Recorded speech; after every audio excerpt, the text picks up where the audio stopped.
বিসমিল্লাহির রহমানির রহিম। হ্যালো বন্ধুরা, আসসালামু আলাইকুম। Welcome to back my channel Shiuli kitchen garden and লাইফস্টাইলে। তোমরা সবাই কেমন আছো? আশা করি সবাই ভালো আছো। আমি আলহামদুলিল্লাহ আল্লাহর অশেষ রহমতে ভালো আছি। তো এই যে আজকে আমাদের ঈদের পরে কিছু বাজার মানে আব্বা নদীর পাড়ে হাঁটতে গিয়েছিল, সেখান থেকে কিছু বাজার করে নিয়ে এসেছে। সেখানে ডাঁটা চাষ করা হয়, কুমড়া চাষ করা হয়, সেখান থেকে ডাঁটা, কুমড়া এবং পাবদা মাছ নিয়ে এসেছে। তো তোমরা দেখো, এই যে পাবদা মাছগুলো খুব ফ্রেশ এবং তরতাজা। আর এই যে পাবদা মাছগুলো আমি ঢেলে তোমাদের দেখিয়ে দিচ্ছি। এই যে পাবদা মাছগুলো দেখো কেমন ফ্রেশ এবং তরতাজা, দেখতে অনেক ভালো লাগছিল। তো সেটাই তো আজকে আমি তোমাদের মাঝে পাবদা মাছের একটি রেসিপি করে দেখাবো, আর কি দিয়ে খেলাম সেটাই তোমাদের মাঝে শেয়ার করব। দেখো আমি পাবদা মাছগুলো কেটে নিচ্ছি। এই যে প্রতিটা পাবদা মাছেই ডিম ছিল, তো ডিমগুলো আমি আলাদা ভাগ করে প্লেটে নিয়ে নিচ্ছি, আলাদা বের করে নিচ্ছি।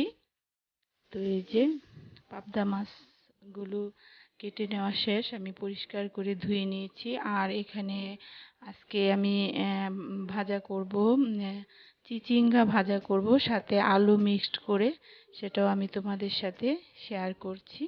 আজকে দুপুরের আমাদের মেনু চিচিঙ্গা ভাজা, পাবদা মাছের ঝাল করব, আর টক ডাল, সজনে ডাঁটা দিয়ে টক ডাল করব। তো এই যে আমার চিচিঙ্গা ভাজাটা হয়ে যাচ্ছে, আমি লবণ দিয়ে দিলাম, তো চিচিঙ্গা ভাজা হয়ে গিয়েছে। এদিকে পাবদা মাছের ঝাল করার জন্য আমি পাবদা মাছের লবণ, হলুদ, মরিচ সবগুলো মেখে পাবদা মাছগুলো ভেজে নিলাম। আসলে সবাই তো আমরা মাছ ভাজা করতে জানি, তবুও আমি আর কি আমার স্টাইলে আমি করে দেখাচ্ছি। তো পাবদা মাছের ঝাল করে খেলে ভীষণ ভালো লাগে। তো পাবদা মাছের ঝাল করার জন্য এখানে আমি তেলে পেঁয়াজ, আদা বাটা, জিরা বাটা, রসুন বাটা আর মাছের যে আমার একটা স্পেশাল মশলা আছে সেটা দিয়ে আমি ভালো করে যে হলুদ, মরিচ, লবণ সবগুলো দিয়ে আমি ভালো করে কষিয়ে ভেজে নেব।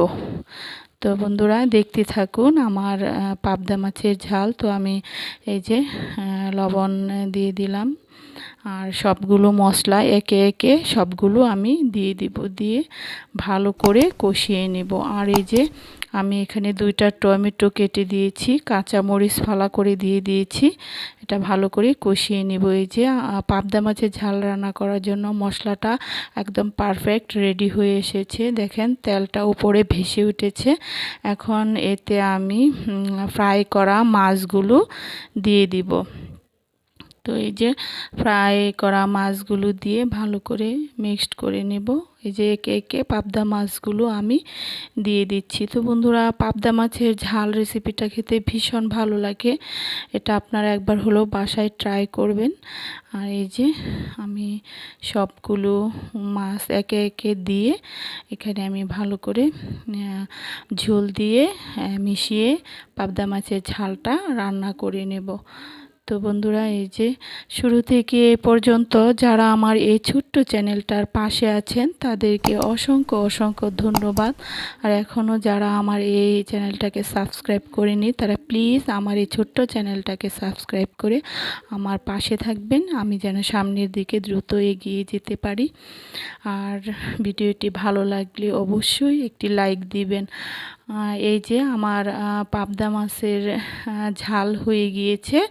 তো এই যে পাবদা মাছের ঝাল, আর এখানে এই যে চিচিঙ্গা ভাজা করেছি, আর সজনে ডাঁটা দিয়ে আম দিয়ে ডাল রান্না করেছি। তো বন্ধুরা, সবাই ভালো থেকো, সুস্থ থেকো, ঘরে নিরাপদে থেকো। আমাদের এই ছোট্ট পরিবারের জন্য, আমার এই চ্যানেলটার জন্য দোয়া করো। তো রাখছি, ভিডিওটি ভালো লাগলে একটি লাইক দিবে। আল্লাহ হাফেজ।